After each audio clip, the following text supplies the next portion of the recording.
This is the Level Lock Pro. You can unlock it by tapping your Apple Watch, your iPhone. You can use touch controls, key fobs, give people guest access, and the best part is, it's the only smart lock that doesn't look like a smart lock. But it's also one of the most expensive smart locks you can get. The latest Level Lock Pro does support Matter, so it works across multiple smart home ecosystems. I'm using it with Apple HomeKit, and you don't even need to download the Level Lock app if you want to add it to Apple Home. But there are some major caveats, namely a lot of settings and features that are only available with the Level Lock app. And if your door was like mine, the installation was a little challenging. Level Lock did send me the Level Lock Pro, but this video is not sponsored, so here's my review. Now, I've tried a lot of smart locks around the house, from Yale, Aqara, Thorbolt, Schlage, and a ton more. Those all look like smart locks. They're big, they're chunky on both the inside and the outside, and Level Lock has made one of the only smart locks that just looks like a normal lock. And so if that's priority for you, Level Lock is the way to go. Now, being that I've tried that many smart locks, I've also installed that many smart locks, and installation is usually easy. Level Lock gives you everything you need in the box, but one of the costs of having it look just like a normal lock is it has to put a battery somewhere so it can communicate via thread or Bluetooth to your smart home. And that means the battery is in the deadbolt. And as you can see, that makes for a very circular deadbolt. And most of the other deadbolts in my house, it kind of has the flat sides.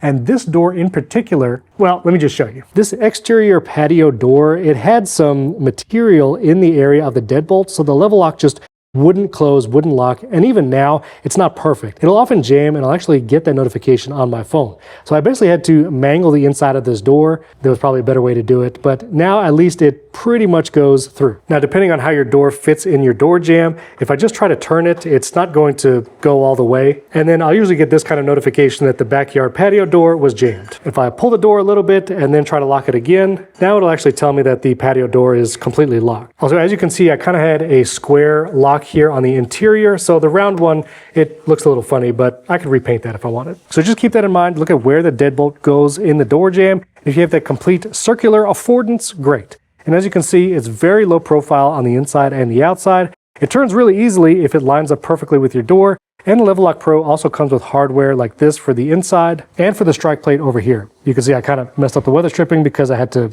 yeah, you know. The other thing you'll notice, and I'll talk about this when I compare it to the Level Lock Plus, which is another version of this that you can get. The new Level Lock Pro kind of has this two-tone material or finish on the outside. So you can see there's a little bit of shine on the top part, and the bottom is a little more satin. You're not going to notice this just in passing, and depending on the color of lock that you get, because it's available in multiple finishes, maybe that's not a big deal, but this is different than the Level Lock Plus, the previous version that I tested. Now, setting it up in the Home app is super fast. This actually works with Matter, which is why I can work across those multiple smart home systems. Pairing is super quick, and once it's in the Home app, it's very responsive. It is using Thread, so I find response time and reliability is really good. I tried a couple times right from the Home app, so that's to lock it. You can see almost instantaneous from me tapping on it here on my phone. I'll tap it again to unlock. Sometimes it takes a second to wake up from the thread status, and this doesn't have Wi-Fi, but you don't need that to actually control this remotely. Once you have it in the Apple Home app, you can lock and unlock from anywhere in the world using the controls here. You can use HomeKit, just hold your iPhone or Apple Watch close to the lock, and it unlocks with just a tap. I do find sometimes I have to hold my watch or phone for a couple seconds against the watch before it recognizes. I think the Schlage might actually be the fastest in response time. That also uses Thread, and I have that in my Smart Lock Roundup. I'll link that video above, but it's pretty quick. In addition to using HomeKit and the Home app to unlock it, you can also enable the touch to unlock or lock where you just swipe across the top, but you have to enable things like precise location tracking, so we'll get to that in a second. The Level Lock Pro also comes with two actual keys. I'm not sure about rekeying the lock, but you get two physical keys in the box and these little NFC tags, and if someone doesn't want to use smart features and just wants to, well, I thought these just worked out of the box, and I don't see in the Level Lock app where to actually program these, so supposedly you should be able to use these to unlock it as well. Now here in the Home app, this is the Level Lock right here. I can lock or unlock it like that.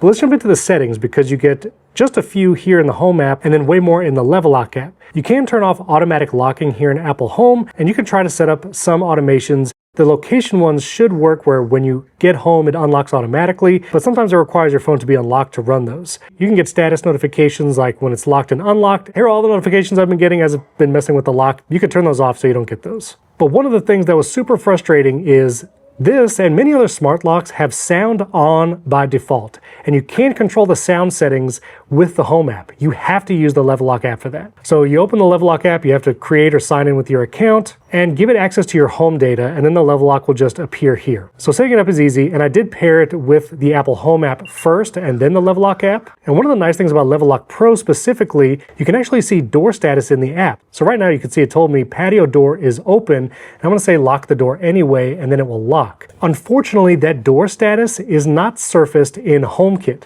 So if I go back to the Home app, there's no door status available here. And if you go up here, this contact sensor is actually on my mini fridge. This is not the level lock. So it's unfortunate that I can't use the door status in my HomeKit automations as whether the door is open or closed. That's strictly in the Level Lock app. And so also here in the app is where you have to adjust things like sound. So right here is the sound setting. Obviously I turned that off. I didn't want the lock making any noises. And if you want to do things like auto lock and unlock or the touch to lock and unlock, you do have to give access to your location and precise location all the time. Like I'll turn on my touch to unlock, but you'll see it actually requires things like location access always, precise location, and background app refresh. If you're going to be using the Level Lock app specifically, I would just enable that stuff so you can use all the features, but I'm really just using it with Apple Home, so I don't want to turn those on. You'll also see the door status setting right here, but again, that's only viewable in the Level Lock app, and there's some calibration you need to do to make sure it actually knows when the door is open or closed. You get battery info here, and that's pretty much it. I'm not using the Level Lock app to control it, but if you wanted to give something like a guest access or someone else that maybe doesn't have an iPhone, then you would want to go into the sharing and you can add people here. You can add single passes. Oh, here's where you add a card.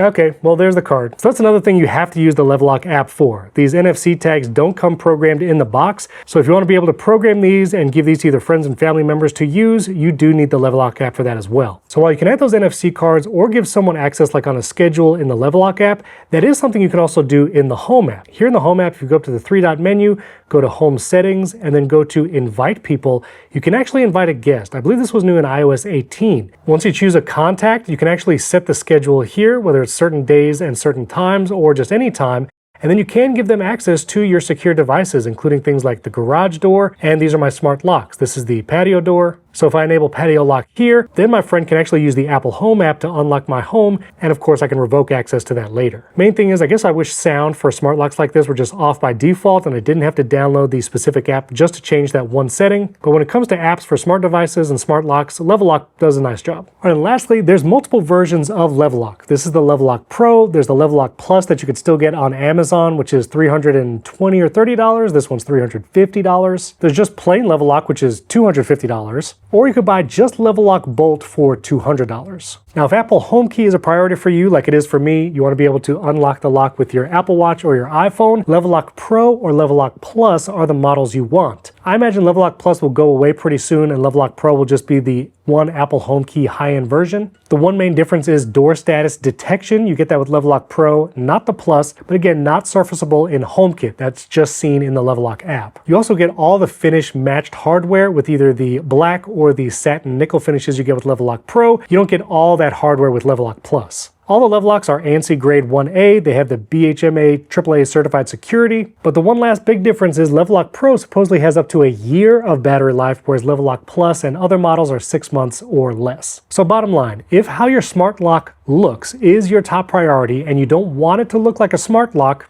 Level Lock is the way to go. Just get Level Lock Pro, top of the line, will give you the best battery life, home key support, you can use key fobs, program cards, all that kind of stuff. If those looks are not super priority for you, I would consider some of the many options. Like I mentioned, the Thorbolt X1 or X3, I've reviewed the X1, that's a great lock. The Yale Assure lock with HomeKey, Schlage Aqara U50 or U100. I'll put links to all those locks down in the description. There's probably great sales right now especially. And I did reviews with all of those locks. I'll link that video in one of the end cards. But if you don't mind having the big chunky back on a lock because it holds those batteries, or maybe you want a touchpad that's actually part of the lock like the Schlage, the Yale, or the Aqara ones, maybe you want fingerprint sensors, there's lots of options out there that are cheaper than this. But again, if looks is your priority, yes, Level Lock Pro is the way to go. So like I said before, links to everything down in the video description. Get subscribed and hit that like button. I got a lot of smart home content coming over the next couple weeks, including an entire smart home tour, which I'm actually filming today, so I'm gonna get to that next. But if you wanna see a roundup of some of the best smart home locks, all that support Apple HomeKey, I'll put that video up here. I'll put last year's smart home tour down here, but we'll update that once I get my new 2025 one going. If you have any questions, let me know down in the comments. Thank you for watching. I'll catch you next time.